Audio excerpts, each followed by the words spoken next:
అమ్మా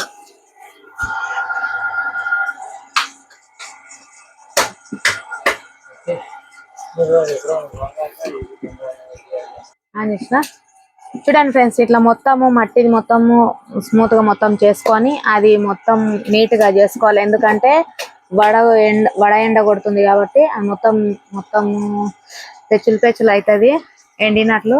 కాబట్టి దాన్ని నీట్ గా చేసుకోవాలి. తడి రుద్దుకుంటే గాలికి ఆరిపోకుండా ఉంటది.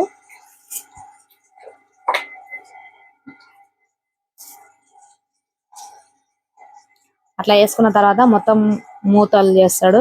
ఇవి మొత్తము చిన్న చిన్న హాఫ్ కేజీ, కేజీ, పావు కేజీ డిష్ల పైనకి ఇవి మొత్తము. ఇవి తిరిగేసేటివి అయితే చిన్న చిన్న ఉంటాయి కాబట్టి తిరిగేనికి రాదు ఫ్రెండ్స్. అందుకనే ఇట్లా సారి పైననే వంతాము. అట్లా నీట్ గా అట్లా ప్లేట్ లాగా తీసుకొని కింద దాని అడుగు భాగానైతే ఇట్లా పట్టుకోవడానికి రౌండ్ గా అది చేస్తాడు హ్యాండిల్.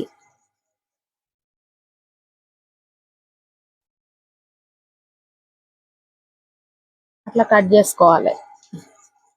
హ్యాండిల్ పట్టుకోవడానికి ఉంటది. అట్లా చేసుకున్న తర్వాత కరాచీ చూపి కొంచెం దగ్గరికి రా, దగ్గరికి రారా. ఫస్ట్ అయితే ఇట్లా ఉంటాయి మొత్తము. ఇట్లా రంధ్రాలు ఏమన్నా ఉన్నా దీనికి మొత్తం కొంచెం మన్ను ఇట్లా లోపలికి అనేసేయాలి. అంటే ఆ రంధ్రం అనేది కవర్ అవుతుంది. తర్వాత మనము నీళ్ళ తాడుతోని ఈ పైన సైడ్ లో నుంచి కట్టులాగా ఉంది కదా, ఆ కట్టు మొత్తం ఇట్లా లోపలికి అనుకుంటా దాన్ని రౌండ్ గా చేయాలి. వెనక మొత్తం హ్యాండ్ వర్క్ ఫ్రెండ్స్ మొత్తం.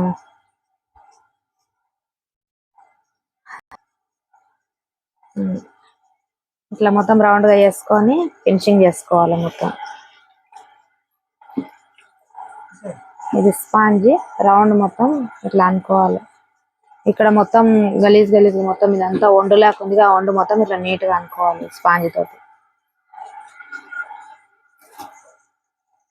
చూడండి ఫ్రెండ్స్, మొత్తం ఇట్లా ఉన్నదాన్ని చేయితో మొత్తం ఇట్లా రౌండ్ గా వేసుకోవాలి. వెనక కూర్చొని మొత్తం hand work. Like, share, subscribe, support చేయండి.